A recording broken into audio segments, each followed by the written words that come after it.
Minha gente, hoje esse jogo, claro, o país inteiro aí na expectativa, todo mundo de olho na televisão, de ouvidos no rádio, acompanhando esse jogo decisivo para o Brasil, porque o Brasil precisa vencer bem, fazer um bom saldo de gols.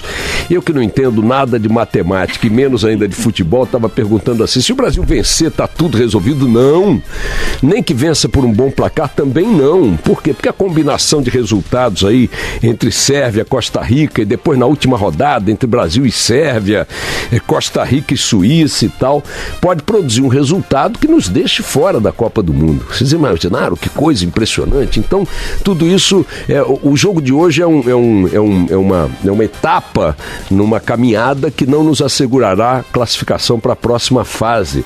Felipe Bueno está me mostrando aqui, a Sérvia com 3 pontos, Brasil com 1, Suíça com 1, Costa Rica com nenhum ponto. Se nós ganharmos hoje, vamos a 4 pontos, mas não significa que estejamos garantidos para a próxima fase e teremos o adversário forte, né, na semana que vem, na quarta-feira que vem. Portanto, sofreremos aí as expectativas iguais às dos argentinos. Os argentinos agora dependem de outros resultados, não deles próprios. Nós dependemos apenas de nós. Mas podemos dizer que estamos mais próximos ali do purgatório argentino, porque também não temos garantia de que chegaremos à próxima fase, porque não vencemos o jogo contra a Suíça e, portanto, estamos nesse limbo. Isso quer dizer que nos próximos dias a Copa do Mundo continuará pautando as nossas aflições mais do que qualquer outra coisa. Mas na outra coisa o Brasil continua caminhando, funcionando e tal. E eu estava aqui especulando com a nossa equipe na redação. Ontem, uma operação importante da Lava Jato, vocês acompanharam o noticiário aqui em tempo real na Band News FM, mais uma vez invadiu o Ninho Tucano em São Paulo, invadiu o ninho de Geraldo Alckmin. Prenderam uma figura da alta cúpula da gestão técnica, digamos assim, dos governos Alckmin, um homem que presidiu a Companhia de Energia Elétrica de São Paulo, presidiu a companhia a empresa que faz estradas, que faz rodovias, foi secretário de transportes, portanto um quadro técnico que Geraldo Alckmin sempre utilizou para funções muito estratégicas em áreas de muita movimentação de recursos, de muita movimentação de projetos.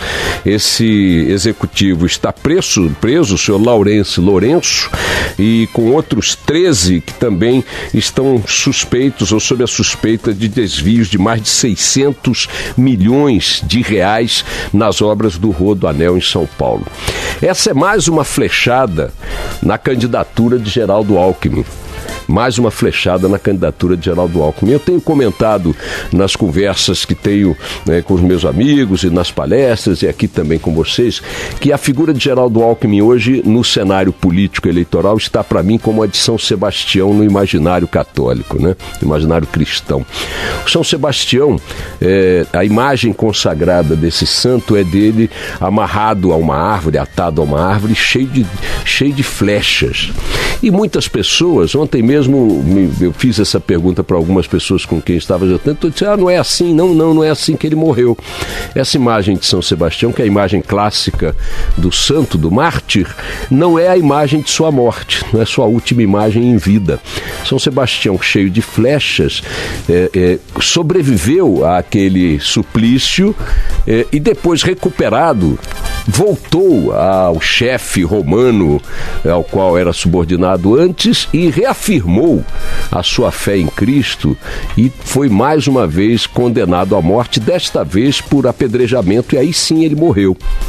Então, embora toda a imagem dele, conhecida mundialmente, seja aquela, não foi naquela execução, naquela ordem de execução que São Sebastião encontrou a morte. Ele encontrou a morte em outro evento. Então, Geraldo Alckmin está como São Sebastião no primeiro suplício, cheio de flechas, flecha da merenda, flecha do trem, flecha do metrô, flecha do Paulo Preto, agora a flecha da Dersa com esse Lourenço e tal, mas tal qual São Sebastião, agonizante, ferido, talvez mortalmente, não se sabe, tal, tá ali carregando a sua candidatura com a boa flecha das pesquisas, nas quais ele também não decola, de tal forma que o cenário da campanha eleitoral, da própria disputa eleitoral, é um cenário cada vez mais confuso, cada vez mais imprevisível. O Geraldo Alckmin, que é por excelência, pela dimensão do seu partido e tal, o candidato de centro, esse candidato, e portanto ocuparia um espaço que não está ocupado por nenhuma outra candidatura expressiva, este candidato agoniza amarrado ao tronco de escândalos que se sucedem com a velocidade das flechas disparadas contra São Sebastião. O que será do São Sebastião da campanha eleitoral? Não sabemos, vamos esperar, vamos ver os próximos fatos.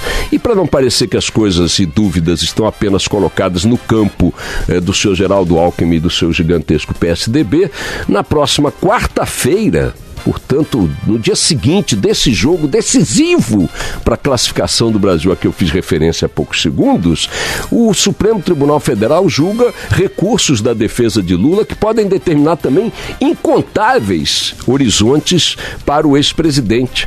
O primeiro deles, a manutenção dele na condição em que está, condenado e preso na Superintendência da Polícia Federal em Curitiba. Mas também pode, nesta decisão do Supremo, relaxar a prisão em regime fechado e concederem a Lula prisão domiciliar. É uma hipótese. A outra, eles podem revogar as decisões punitivas do juiz Moro e Lula livrar-se daquelas condenações.